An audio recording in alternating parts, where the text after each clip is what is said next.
Hello my dear students, welcome to commerce ಕಲಿಯೋಣ. ಇದು ನಿಮ್ಮ ಕಲಿಕೆಯ ವೇದಿಕೆ. ವಿದ್ಯಾರ್ಥಿಗಳೇ, ಲಾಸ್ಟ್ ವಿಡಿಯೋದಲ್ಲಿ ನಾವು ಅರಿಥ್ಮೆಟಿಕ್ ಮೀನ್ ಅನ್ನು ಸಿಂಪಲ್ ವೇ ಅಲ್ಲಿ ಹೇಗೆ ಕ್ಯಾಲ್ಕುಲೇಷನ್ ಮಾಡೋದಂತ ನೋಡಿದ್ದೇವೆ. ಇವತ್ತಿನ ವಿಡಿಯೋದಲ್ಲಿ ನಾವು ಅರಿಥ್ಮೆಟಿಕ್ ಮೀನ್ ಅನ್ನು ಡೈರೆಕ್ಟ್ ಮೆಥಡ್ ಅಲ್ಲಿ ವೆನ್ ಫ್ರೀಕ್ವೆನ್ಸಿ ಈಸ್ ಗಿವನ್ ಯಾವ ರೀತಿಯಾಗಿ ಮಾಡಬೇಕಂತ ನೋಡೋಣ. ವಿದ್ಯಾರ್ಥಿಗಳೇ, ಈ ವಿಡಿಯೋ ನಿಮಗೆ ಇಷ್ಟವಾದಲ್ಲಿ ಸಬ್ಸ್ಕ್ರೈಬ್ ಮಾಡಿ, ಲೈಕ್ ಮಾಡಿ ಹಾಗೂ ನಿಮ್ಮ ಫ್ರೆಂಡ್ಸ್ಗಳಿಗೂ ಕೂಡ ಶೇರ್ ಮಾಡಲಿಕ್ಕೆ ಮರಿಬೇಡಿ ಮಕ್ಕಳೇ. ಈಗ ನಾವು arithmetic mean when frequency is given ಈ ಮೆಥಡ್ ಅನ್ನು ಮಾಡುವಾಗ ಯಾವ ರೀತಿಯಲ್ಲಿ ಮಾಡಬೇಕಂತ ನೋಡೋಣ. ಫಸ್ಟ್ ಸ್ಟೆಪ್, ಇಲ್ಲಿ 4 ಸ್ಟೆಪ್ ಉಂಟು. ಫಸ್ಟ್ ಸ್ಟೆಪ್ ಏನ್ ಮಾಡಬೇಕು? ಮಿಡ್ ಪಾಯಿಂಟ್ ಅನ್ನು ಕ್ಯಾಲ್ಕುಲೇಷನ್ ಮಾಡಬೇಕು. Second, calculate the F into X, that is frequency into X. Then third step is sum of F and sum of frequency into X. Then last one it is apply formula. Okay, ನಾವು first ನೋಡ್ಕೊಳ್ಳುವ first step ಏನ್ ಹೇಳ್ತದೆ. ಇನ್ನೇನ್ ಹೇಳ್ತದೆ? Mid point ಅನ್ನು find out ಮಾಡಿ ಅಂತ ಹೇಳ್ತದೆ. ಆಯ್ತಾ? ಈಚ್ ಕ್ಲಾಸ್ ಇಂಟರ್ವಲ್ ಅನ್ನು ನಾವೇನ್ ಮಾಡಬೇಕು? That is calculate the mid point by adding lower and upper limit and dividing by 2. ಅಂದ್ರೆ ಏನು? ಫಾರ್ ಎಕ್ಸಾಂಪಲ್, ಇಲ್ಲಿ ಕೊಟ್ಟಿದ್ದಾರೆ ನೋಡಿ ಕ್ಲಾಸ್ ಇಂಟರ್ವಲ್. ಕ್ಲಾಸ್ ಇಂಟರ್ವಲ್ ಏನ್ ಕೊಟ್ಟಿದ್ದಾರೆ? 0 to 10. This is the lower limit, this is the upper limit. This is the lower limit, this is the upper limit. Okay, that divided by 2 ಅಂತ ಹೇಳಿದ್ದಾರೆ. Clear? Next ಏನ್ ಹೇಳಿದ್ದಾರೆ? Calculate the F into X. F ಕೊಟ್ಟಿರ್ತಾರೆ, ಕರೆಕ್ಟಾ?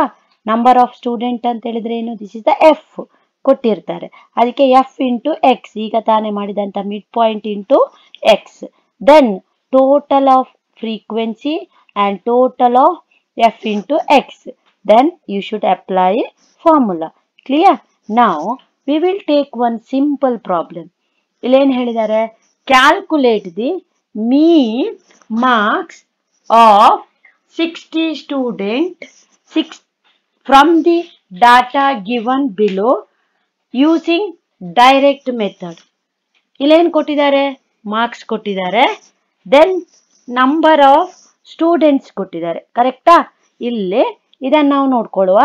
First ಏನ್ ಮಾಡಬೇಕು? Solution ಅಲ್ಲಿ marks class interval ಅನ್ನು ಬರಿಬೇಕು. ಕೊಟ್ಟ ಇನ್ಫಾರ್ಮೇಶನ್ ಅನ್ನು ಬರೆಯುವಂಥದ್ದು. ಏನ್ ಕೊಟ್ಟಿದ್ದಾರೆ? 0 to 10, 10 to 20, 20 to 30, 30 to 40, 40 to 50. Then number of students ಅಂತ ಕೊಟ್ಟಿದ್ದಾರೆ. ಅದಕ್ಕೆ ನಾವೇನ್ ಮಾಡಬೇಕು? ಫ್ರೀಕ್ವೆನ್ಸಿ ಅಂತ ಬರಿಬೇಕು, ಎಫ್ ಅಂತ ಬರಿಬೇಕು. That is 6, 4, 10, 25 and 15. ಕರೆಕ್ಟಾ? ಇನ್ನೇನು ಹೇಳಿದ್ದಾರೆ? ಫಸ್ಟ್ ಸ್ಟೆಪ್ ಅನ್ನು ನಾವು ಫಾಲೋ ಮಾಡಬೇಕು. What is that? Find mid point. How to calculate mid point?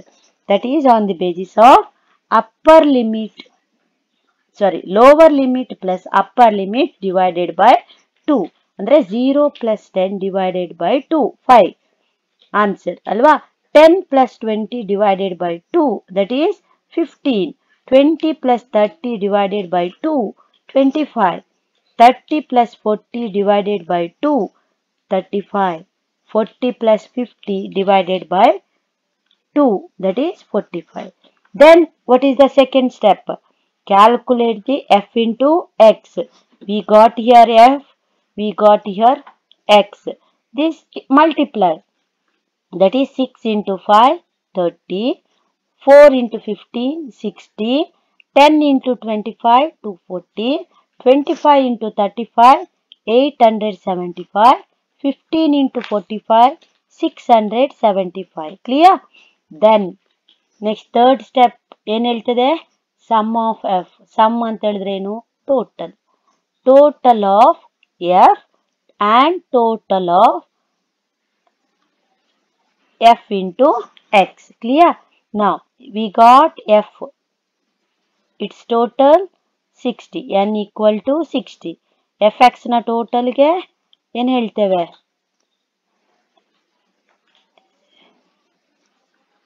This is summation f, n ಅಲ್ಲ summation f. ಓಕೆ, f ಇನ ಟೋಟಲ್. ದೆನ್ summation fx ಅಂತ ಹೇಳಿದ್ರೆ ಟೋಟಲ್ ಆಫ್ fx. ಆಯ್ತಾ, ಇಷ್ಟು ಬಂದಿದೆ. ಈಗ ಏನ್ ಮಾಡ್ಬೇಕಂತ ಹೇಳಿದ್ದಾರೆ? Apply formula. What is the formula here? Mean equal to summation of fx divided by summation of f. Now summation of fx is 1890 divided by summation f, that is 60. What is the final answer? 31.5.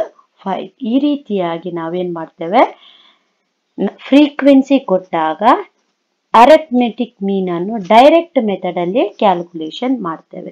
ನಿಮ್ಗೆ ಅರ್ಥ ಆಯ್ತು ಅಂತ ನಾನು ಭಾವಿಸ್ತೇನೆ ಮಕ್ಕಳೇ. ಏನಾದ್ರೂ doubt ಇದ್ರೆ you can write in the comment section. Clear?